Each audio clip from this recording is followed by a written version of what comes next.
अटूट परिश्रम किया है और आपने अपने सपनों को दिशा दी है।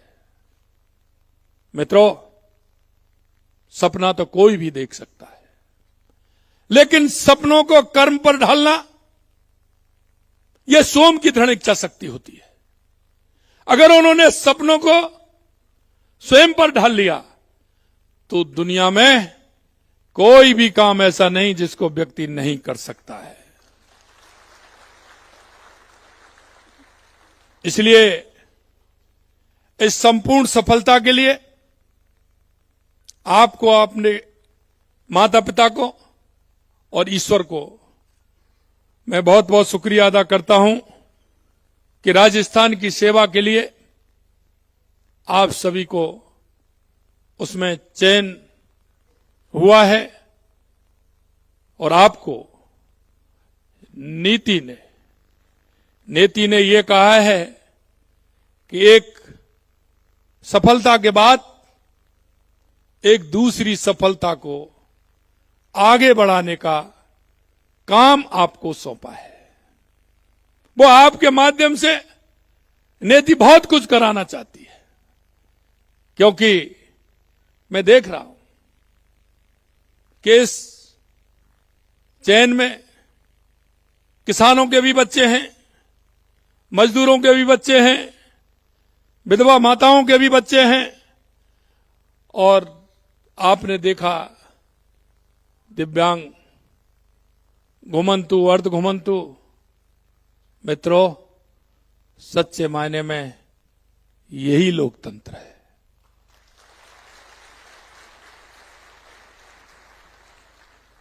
और जिसको अगर मेहनत का, कर्म का पुरस्कार नहीं मिलता है, उसकी आत्मा जीवन भर रोती है। अगर उसके साथ कोई भी गलत होता है तो जीवन भर उसके मन में जो टीस रहती है, उसके मन में जो एक ग्रंथि पड़ जाती है, मित्रों, वो जीवन भर नहीं निकल पाती है। मैं आप सभी को बहुत बहुत बधाई और शुभकामनाएं देना चाहता हूं। मित्रों, आप उस दिन को भी याद करना जब आपने अपनी मेहनत प्रारंभ की होगी।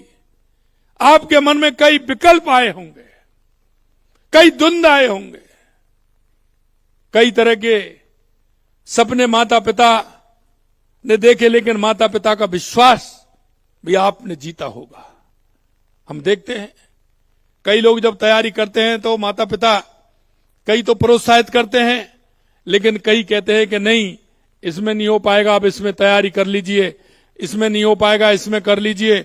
कई तरह की घर की परिस्थिति होती है, परिवार की परिस्थिति होती है। आपने सबकी चुनौती स्वीकार करते हुए आगे बढ़ने का काम किया है, इसके लिए भी मैं आपको बधाई देता हूं।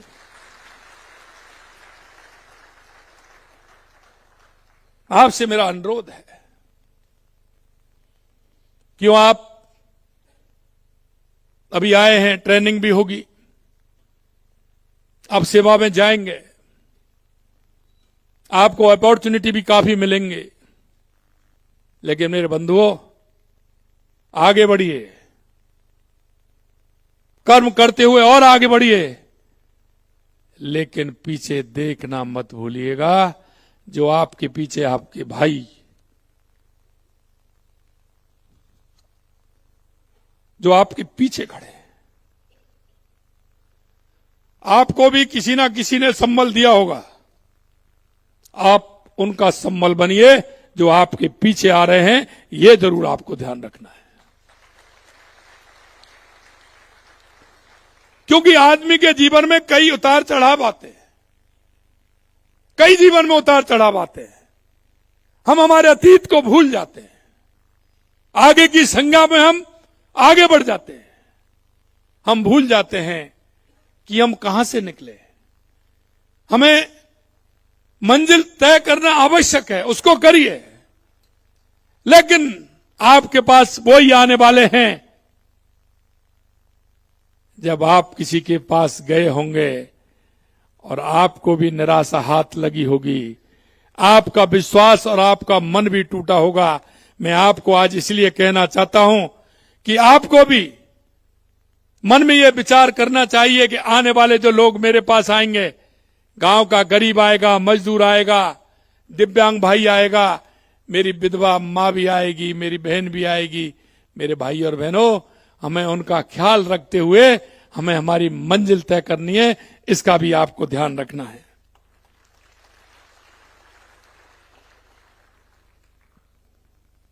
मैं ये भी जानता हूं कि इस मुकाम तक पहुंचने के लिए आपने कितने अभाव सहे, कितने संघर्ष सहे और उनको पार करके आपने सफर तय किया। यह मत भूलना। सबसे ज्यादा सहयोगी भी आपका परिवार बना है, तो कई लोगों का सहयोगी भी बना होगा।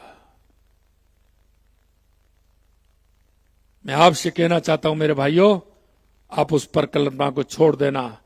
आप जितना कर सकते हो उनका सहयोग करना और हमेशा उनको आगे बढ़ाते हुए, प्रोत्साहित करते हुए उनको आपको सफल कराना है। यह हमारा जीवन की कुंजी होती है।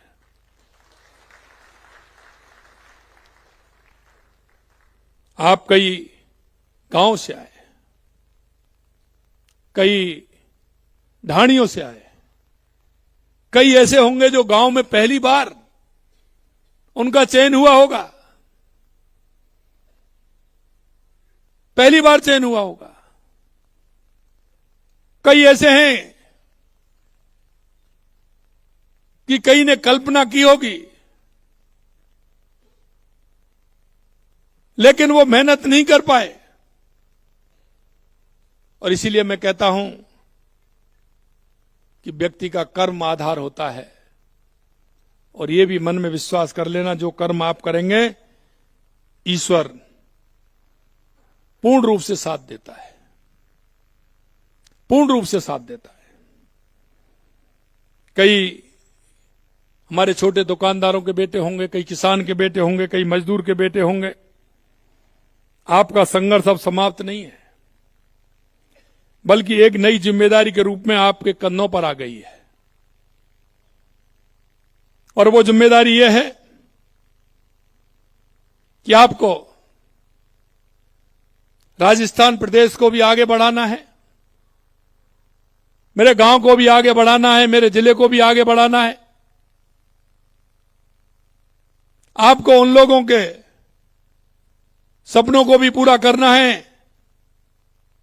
जिनको आपसे आशा और उम्मीद है। और आशा और उम्मीद और बढ़ जाती है। हमारा जीवन का लक्ष्य होता है, और जब हम लक्ष्य तय करते हैं तो हम जीवन का एक रोड मैप भी तैयार करते हैं। और रोड मैप जब तैयार होता है तो हमें सब कुछ दिखाई देता है। आपने ये भी देखा होगा, कई लोगों का व्यवहार, आचरण जिनका अच्छा है, उनको आज भी सम्मान है। लेकिन उनका आज आचरण जिनका ठीक नहीं रहा है, तो हमेशा कहता हूं मैं, चौकीदार भी उनको पानी नहीं पिलाता है। मेरे मित्रों, ये जीवन का सार है। जिंदगी में सब कुछ आपके देखते देखते जब बचपन को देखोगे, धीरे धीरे बचपन के आगे निकलोगे, क्योंकि आप पहले छोटे विद्यार्थी थे, बड़े विद्यार्थी बने, आप कॉलेज में आए, उसके बाद आपने प्रशासनिक तैयारियां की। हर 2 साल का, 3 साल का गैप देखते हुए आपके जीवन को एक बार टटोल लीजिए, देख लीजिए कि हम कहां थे, कैसे आए, कैसे बढ़े, उसके बाद क्या हुआ। और आगे अब भी नई जिम्मेदारी आई है, तो कई तरह की संगतें भी आपको मिलने वाली है, कई तरह के विचार भी मिलने वाले हैं। लेकिन आप अपने विचार पर दृढ़ता से काम करिए, क्योंकि जब व्यक्ति नहीं बनता है, जब वो सोचता है, आपने भी सोचा होगा, जिस दिन परिणाम आने से पहले आपके मन में कई तरह की कल्पना होंगी, आपने कई तरह के विचार मन में आए होंगे। अगर मेरा चयन हो जाता है तो मैं ये करूंगा, राज्य की सेवा करूंगा, गरीबों की सेवा करूंगा, मेरे पास कोई आएगा उसको तसल्ली से समझाऊंगा। लेकिन मैं आपसे यही कहना चाहता हूं, और इसीलिए मैंने कहा है कि आपका चयन होने से पहले जो आपके मन में इच्छा, जो भाव प्रकट हुए थे, उन भावों को बनाए रखना। अब उन भावों को बनाए रखोगे तो जीवन की निश्चित रूप से ऊंचाइयों को छुओगे। मेरे भाइयों, मैं आपको यह भी कहना चाहता हूं कि आप लोग एक बात याद रखें, परिश्रम वो सीढ़ी है जो आपको पद तक ले जाती है, किंतु सेवा भाव वो नींव है जो आपको जनता के दिलों में सदा के लिए स्थायी बना देता है।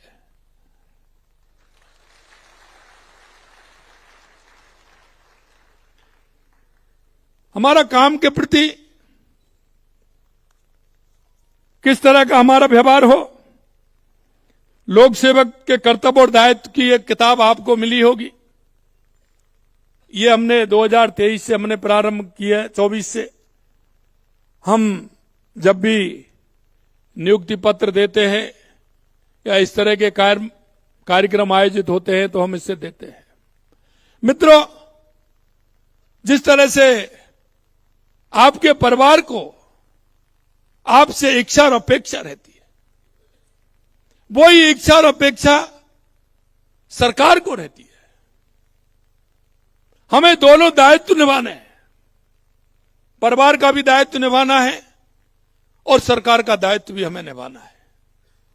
हमें वो काम भी करना है जो जनता जिनको चाहती है, लोक सेवा के रूप में हमें उन कामों को भी ध्यान देना है।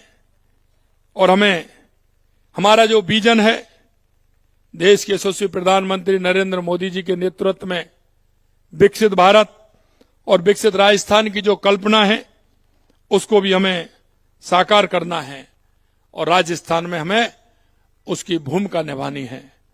मेरे भाइयों, मैं एक बात और कहूंगा, वो भूमिका को जमीन पर उतारने का दायित्व आप जैसे युवा अधिकारियों का है। और वो मैं इसलिए कह सकता हूं कि भारत वो देश है जो युवा के नाम से जाना जाता है और इसका पूरा दायित्व हमारे युवा भाई बहनों के ऊपर है। आज आप सेवा में आ रहे हैं, लेकिन आपके ऊपर जो दायित्व है, जो राज्य के काम हैं, उनका भी दायित्व आपके ऊपर है। मुझे पूर्ण विश्वास है आप उन दायित्वों को भी पूरा करेंगे। हमारी सरकार का संकल्प स्पष्ट है कि राजस्थान को देश का नंबर 1 राज्य बनाना है, नंबर 1 राज्य बनाना है।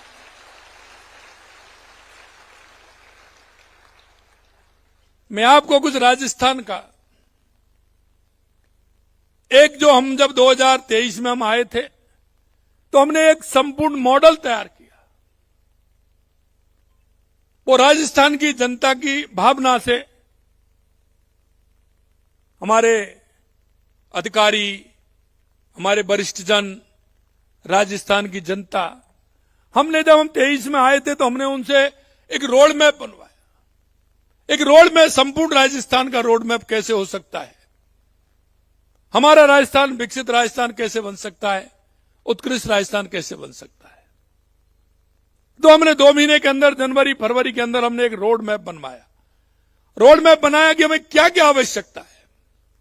अनप्लान्ड कार्यक्रम जो होते हैं वो ठीक नहीं होते हैं। हमने संपूर्ण राजस्थान की एक प्लान दिया और वो प्लान हमारा यह था कि राजस्थान में सबसे पहले आवश्यकता किस बात की है, हमें क्या करना चाहिए। हमने ये सोचा कि राजस्थान के अंदर सबसे पहले आवश्यकता पानी की है, तो हमने राजस्थान के हर जिले का पानी का रोड मैप बनवाया कि राजस्थान में कैसे हम पानी की व्यवस्था कर सकते हैं जिससे हमारा किसान, हमारा उद्योग, हमारा गरीब मजदूर व्यक्ति को उसका लाभ हो। राजस्थान में खेती के लिए भी पानी मिले और हमारे उद्योग के भी लिए मिले और हमारा 24 घंटे हमारे उपभोक्ता को भी पानी मिले, हमारे जन को भी पानी मिले। तो हमने एक संपूर्ण नक्शा बनाया। तो उसमें हमारी राम जल सेतु ईआरसीपी योजना, यमुना जल, इंदिरा गांधी गंग नहर, हमारे देवास स्कीम, ब्राह्मणी नदी से पानी कैसे आए, सोम कमलाम से लेकर के हमारा जवाई बांध कैसे भरे, नर्मदा का पानी कैसे आए, इसका संपूर्ण नक्शा हमने बनाया। और मैं आपको विश्वास दिलाना चाहता हूं, जब हमने संपूर्ण नक्शा बनाया, आज हम कह सकते हैं कि हमारा चारों दिशाओं में संपूर्ण राजस्थान के लिए पानी के लिए लगातार काम हो रहा है और उसकी योजना हमारी सफल हो रही है और वो योजना हमारी धरातल पर आने लग गई है।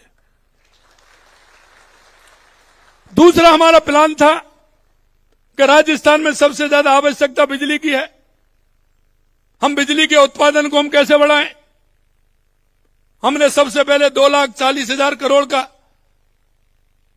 केंद्र सरकार से एमओयू किया, उसको आगे बढ़ाया और हमने सोलर के माध्यम से उस काम को आगे बढ़ाते हुए आज हम कह सकते हैं कि 2 साल के अंदर हमने 8,271 मेगावाट बिजली पैदा करने का काम हमारी सरकार ने किया है और 2027 तक हम बिजली के अंदर आत्मनिर्भर बन जाएंगे। हमने कहा है कि किसान को हम दिन में बिजली देंगे, उपभोक्ता को 24 घंटे बिजली देंगे, उद्योग के लिए 24 घंटे बिजली देंगे।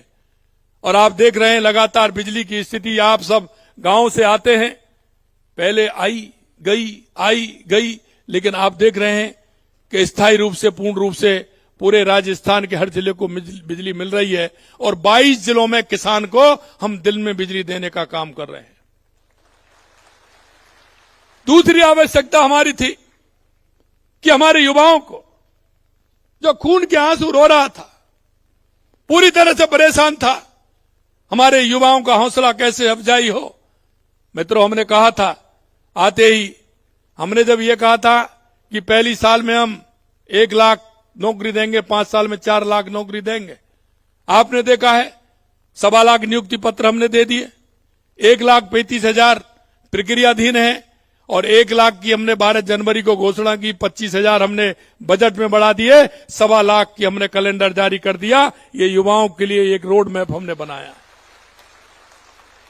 इसके अलावा हमने कहा कि सभी युवाओं को सरकारी नौकरी कैसे मिल सकती है, तो हमारा उद्योग राजस्थान में आए। तो पहले ही साल में ही हमने राइजिंग राजस्थान किया, 35 लाख करोड़ के एमओयू हुए, उनमें से 8 लाख से अधिक जमीन पर उतर गए। और इसीलिए आपने देखा होगा हमने 12 जनवरी को युवा नीति लेकर के आए थे और उस युवा नीति का स्पष्ट संदेश है, क्योंकि मैं जानता हूं कोई भी मेरा युवा भाई 22 साल का, 25 साल का, 26 साल का जब किसी पर पैसे मांगने जाता है तो उसका विश्वास कोई नहीं करता है। सबसे पहले जिनको उम्मीद होती है, घर वाले जो होते हैं, उनसे मांगने जाता है तो सबसे पहले मना करते हैं, मैंने तो इसमें लगा दिया, मेरे तो इनमें लगा दिया, बहाने बना देते हैं, नहीं मिलता। लेकिन मेरे भाइयों, मैं कहना चाहता हूं, हमने राइजिंग राजस्थान के माध्यम से 3 लाख युवाओं को प्राइवेट सेक्टर में नौकरी देने का काम किया है और युवा नीति के माध्यम से हम चाहते हैं कि हमारा युवा नौकरी देने वाला नहीं, लेने वाला नहीं, नौकरी देने वाला बने। इसके लिए 50 लाख रुपए से लेकर के 1 करोड़ रुपए तक का हमने बिना ब्याज के ऋण देने का काम हमारी युवा नीति में हमने किया है। और मैं आपसे भी कहना चाहता हूं, क्योंकि आपके भी परिवार में कोई ऐसे मेरे भाई हैं, मेरी बहन हैं, जो राइजिंग राजस्थान में बड़ी बड़ी जो कंपनी आई हैं, उनके नीचे छोटे छोटे जो कंपनियां लगती है, छोटे छोटे पार्ट्स की आवश्यकता होती है, उनका कोई हम ऐसा छोटा उद्योग उसमें लगा सकते हैं। सरकार पूरी तरह से तैयार है। मैं युवाओं से कहना चाहता हूं, मेरे भाई और बहनों, कि हम सरकारी नौकरी तो दे ही रहे, लेकिन प्राइवेट सेक्टर में भी काम करना चाहते हैं तो उसके द्वार भी आपको खुले हुए हैं। और हम कोई गारंटी नहीं, गारंटी देश के यशस्वी प्रधानमंत्री नरेंद्र मोदी जी और आपका ये प्रदेश का सेवक वो गारंटी देने को भी तैयार हैं युवाओं से कहना चाहता हूं, आगे आइए और अपना निजी काम भी खोलिए। हमें लगता है कि जिस तरह से हमने योजना बनाई है संपूर्ण राजस्थान के लिए, हम चाहते हैं कि आने वाले समय में राजस्थान पोटेंशियल है या बहुत बड़ी आवश्यकता है। किसी भी क्षेत्र को देख ले, पर्यटन के क्षेत्र में हमारा राजस्थान सबसे निराला है। आप देख रहे हैं हमारे बड़े बड़े किले, महल, हमारे अभ्यारण्य, हमारी झीलें, हमारा डेजर्ट, शेखावाटी की हमारी हवेलियां, क्या नहीं है, सब कुछ राजस्थान के अंदर है। अगर मैं मिनरल की बात करूं तो 85 प्रकार के मिनरल राजस्थान की इस मिट्टी के अंदर है। हम उसमें क्यों ना अपना उद्योग लगाएं, उस मिनरल में हम क्यों ना हम काम करें, ये भी हमारे लिए पोटेंशियल है। आगे उद्योग भी आ रहे हैं, शिक्षा चिकित्सा के क्षेत्र में भी काम हो रहा है। और आप देख रहे हैं परमाणु ऊर्जा विभाग का 45,000 करोड़ रुपए का अभी शिलान्यास हुआ है बांसवाड़ा के अंदर, वो भी हमारा हो रहा है। रिफाइनरी हमारी प्रारंभ होने वाली है। इस तरह के काम भी हमारे राजस्थान के अंदर हो रहे हैं। पेट्रोकेमिकल के लिए आप बालोतरा, बाड़मेर में आ सकते हैं, वहां अपनी कोई ना कोई उद्योग वहां लगा सकते हैं। और आप देख रहे हैं निमराना और हमारा भिवाड़ी में लगातार खुसखेड़ा में हमारा उद्योग आ रहा है। और आप देख रहे हैं कि दिल्ली मुंबई कॉरिडोर, भारतमाला एक्सप्रेस, और उसमें में से एक जोड़ने वाला एक एक्सप्रेस और मंजूर हुआ है। 9 ग्रीन फील्ड हम बना रहे हैं जो राजस्थान की दूरियों को कम करेंगे। मेरे भाई और बहनों, मैं आपसे कहना चाहता हूं, आपसे विनम्र अनुरोध करना चाहता हूं कि आप अपने उन ऐसे भाइयों को, बहनों को, रिश्तेदारों को कोई लाइन दीजिए, उनको प्रोत्साहित करिए। अगर आप निश्चित रूप से प्रोत्साहित करेंगे तो वो अपने जीवन में उत्साह और उमंग के साथ अपना जीवन जी सकते हैं। मैं आपसे ये भी कहना चाहता हूं मेरे भाइयों कि लगातार हमारी सरकार पूरी तरह से हर क्षेत्र के लिए काम कर रही है। अभी हमारा आने वाले समय में लैंग्वेज का हमारा विद्यालय भी प्रारंभ होने वाला है। अगर कोई विदेश जाना चाहता है तो उसके लिए भी हम द्वार खोल रहे हैं, और वो जहां भी जाना चाहता है लैंग्वेज सीखे, यहां ही उसका इंटरव्यू हो, और विदेश में भी जाए तो उस काम को भी हमें करना है। क्योंकि 1893 में स्वामी विवेकानंद जी ने कहा था 21वीं सदी भारत की होगी। आप देख रहे हैं धीरे धीरे जिस तरह से देश दुनिया में परिवर्तन हो रहा है, उस नरेंद्र ने कहा था, और ये नरेंद्र करके बता रहे हैं कि 21वीं सदी भारत की होगी। आज मैं आपके माध्यम से मेरे भाई और बहनों, मैं एक बात जरूर मैं कहना चाहता हूं, एक बात जरूर मैं आपसे कहना चाहता हूं कि जीवन में कोई ना कोई व्यक्ति का मार्गदर्शन हमें मिलता है। कोई ना कोई किसी ना किसी क्षेत्र में जाने के लिए हमें प्रेरित करता है। आपके माध्यम से मैं चाहता हूं कि हमारे इस राजस्थान के नौजवानों को आप प्रेरित करें। उनके जीवन में जो आप प्रेरित करेंगे वो जिंदगी भर आपको याद रखेंगे, जिंदगी भर आपको याद रखेंगे। कहीं ना कहीं आपके पीछे भी कोई ना कोई रहा होगा। माताजी, पिताजी, गुरुजी, साथी, संबंधी, किसी ना किसी ने आपको प्रेरित किया है और आपने मुकाम हासिल किया है। आप भी किसी को प्रेरित करते हुए उसके जीवन को मजबूत करने का काम करेंगे। आपकी सक्रिय भागीदारी इस पूरे अभियान की मजबूत धुरी बनेगी। कृषि, उद्योग, पर्यटन, नवकरणीय ऊर्जा, इंफ्रास्ट्रक्चर, हर क्षेत्र में युवा अधिकारी की ताजा सोच, नवाचार, असीमित ऊर्जा की जरूरत है। और आज के डिजिटल गवर्नेंस में जन आधार राजकाज पोर्टल की आवश्यकता है, उसे भी आप करेंगे।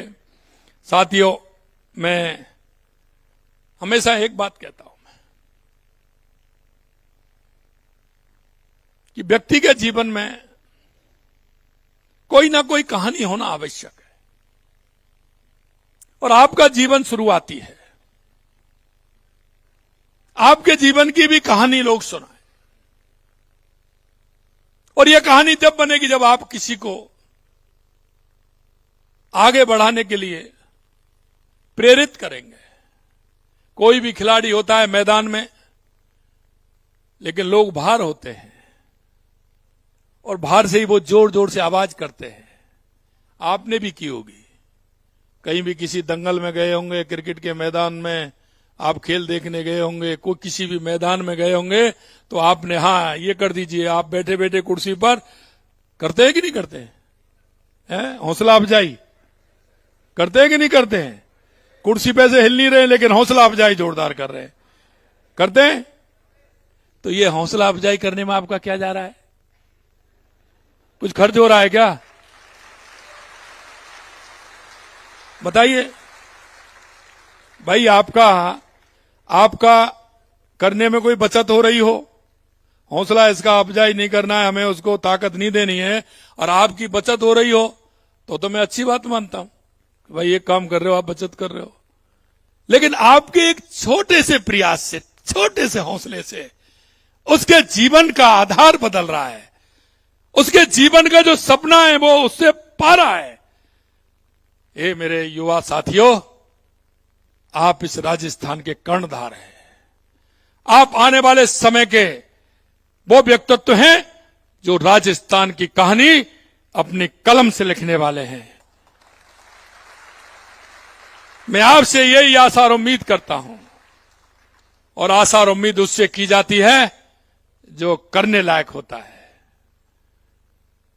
क्योंकि जीवन में यह भी ध्यान रखना है, 3 परिस्थितियों में आदमी आपके पास आता है। एक भाव में, एक अभाव में, एक प्रभाव में।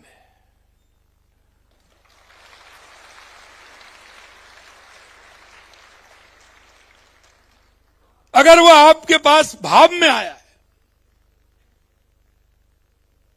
तो आप भाग्यशाली हैं। तो आपका दायित्व बनता है उसकी समस्या को सुनकर के समाधान करना। अगर वो अभाव में आया है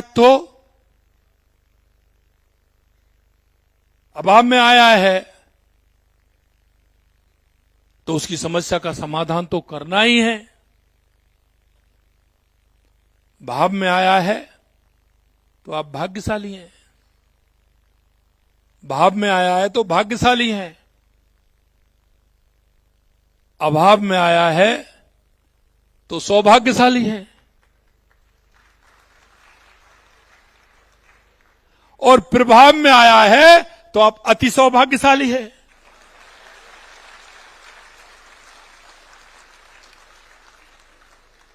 और आप देख लीजिए, कोई भी व्यक्ति आएगा इन तीनों विषयों को लेकर के आएगा। अगर वो आपके पास से निराश जाएगा तो उसके मन को चोट लगेगी कि नहीं लगेगी?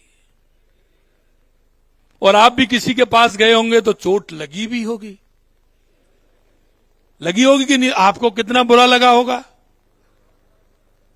लेकिन जिस किसी ने आपके भाव को, प्रभाव को, अभाव को अगर समझ लिया होगा और उसने आपको समझ करके आपका निराकरण कर दिया होगा तो वो कैसा लगा होगा आपको? एक बार उसके नाम ताली बजा दीजिए।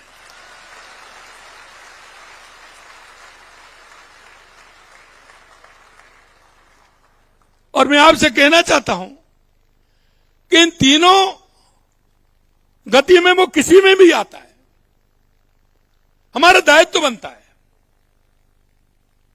कि हम उसको किसी भी तरह से निराश नहीं होने दें। अगर आपको लग रहा है काम भी होने वाला नहीं है, मुझे पता है 100% तो मैं भी नहीं कर सकता।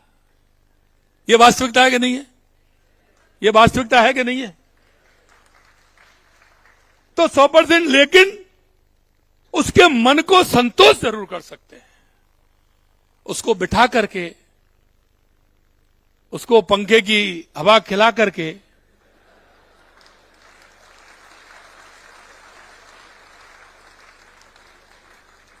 उसको ठंडा पानी पिला करके उसके उस दुख को कम कर सकते हैं कि नहीं कर सकते?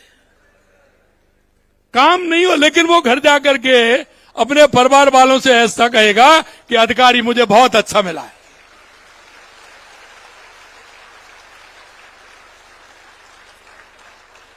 अधिकारी मुझे बहुत अच्छा मिला है। काम हो नहीं हो, लेकिन उसको ये कहेगा अधिकारी बहुत अच्छा, जिसने मेरे को बिठाया, पानी पिलाया। काम करना भी आवश्यकता होने लायक है। होने वाला काम है वो भी आपको करना है, पूर्ण रूप से करना है। उसका नंबर लिख के अगर आपको लगे तो उसका मोबाइल नंबर भी लेना है और आपको कहना दादा आपको परेशान नहीं होना है। मित्रों, ये गांव से जुड़े कितने लोग हैं? अधिकतर हैं। चलिए, आप देखते हो, मेरा वो बूढ़ा ताऊ, मेरा बूढ़ा काका जब गांव से शहर की तरफ जाता है या उपखंड की तरफ जाता है तो घर से सुबह नाश्ता करके आता है, खाना खा के, दलिया खा के आता है। आता है कि नहीं आता है? और दिन भर उसको वहां हो जाता है और निराश होकर के शाम को घर लौटता है। तो उसके मन की पीड़ा क्या होती है? कभी हमें उसको सोचना चाहिए कि नहीं सोचना चाहिए? मित्रों, मैं एक ही बात आपसे कहना चाहता हूं। आप लोग के जीवन में ऐसे लोग आने वाले हैं। मेरा इतना ही आपसे आग्रह है कि ऐसे लोगों को भगवान के द्वारा भेजा हुआ और आपके द्वारा उसकी समस्या का समाधान उसकी नीति में है। इसलिए हमें एक एक समस्या का समाधान करना है, एक एक समस्या का।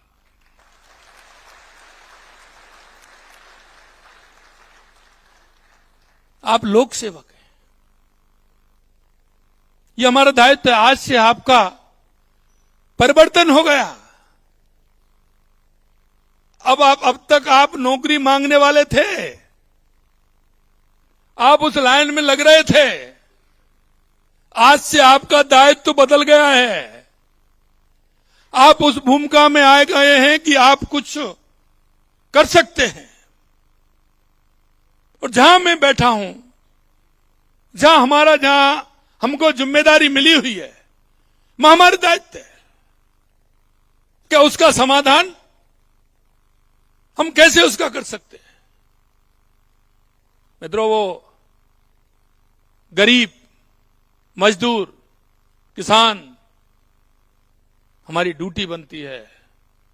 अंतिम पायदान पर जो व्यक्ति खड़ा है उसको हम कैसे आगे ला सकते हैं? हमें उनको आगे लाना है और आगे लाते हुए हमारे राजस्थान को हम कैसे सशक्त बना सकते हैं। हम हमारी जवाबदेही दृढ़ संकल्प के साथ होनी चाहिए। संवेदनाएं,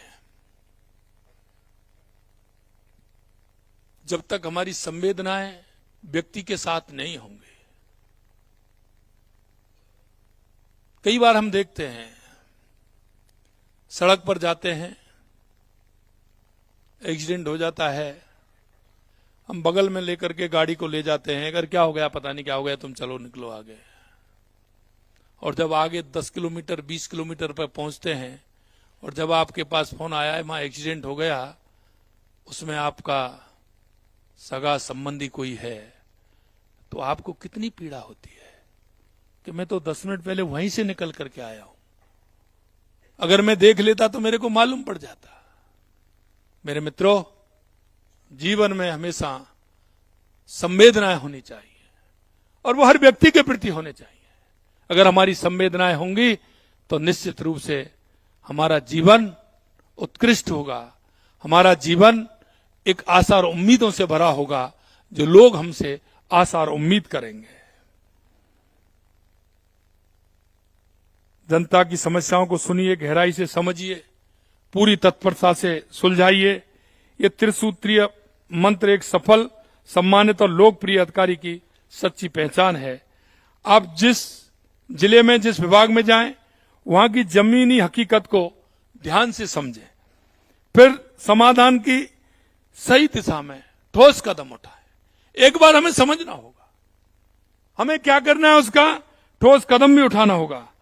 चाहे वो कोई भी किसी तरह की समस्या हो, एक नए राजस्थान की हम पहचान बनाएं। और जैसा मैंने कहा कि अंतिम पायदान पर खड़े व्यक्ति को हम कैसे लाभ दे सकते हैं, वो हमें दिलवाएं। जनता की हर शिकायत, हर आवेदन का निपटारा निर्धारित समय सीमा में हो, ये आपका पहला दायित्व है। क्योंकि न्याय में देरी भी क्या होता है ना। तो इसलिए हम उसको त्वरित करें, समय पे उसका समाधान करेंगे तो निश्चित रूप से उसका जनता में एक अच्छा संदेश भी जाएगा और जनता की इच्छाओं पर खरा भी उतरेंगे। मुझे पूर्ण विश्वास है आप उसमें सभी खरे उतरेंगे, ऐसा मुझे विश्वास है।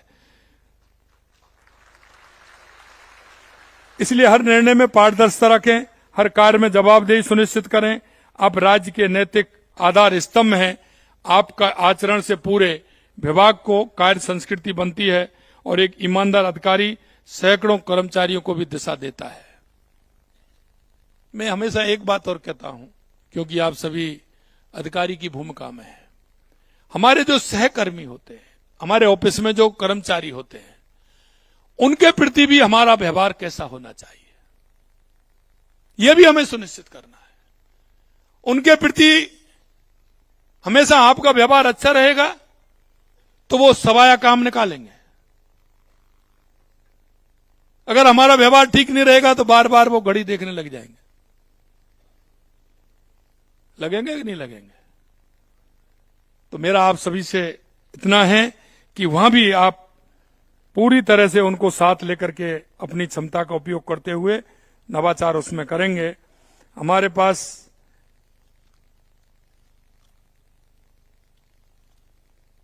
राजस्थान में बदलाव के लिए बहुत आशा और उम्मीद है। मैं आपसे यही कहूंगा कि आपका सबसे बड़ा पुरस्कार यही होगा कि हम राजस्थान को आगे ले जाएं, विकसित राजस्थान बनाएं, उत्कृष्ट राजस्थान बनाएं। और जब भी कोई निर्णय लें, एक बार अवश्य सोचें कि क्या इस निर्णय से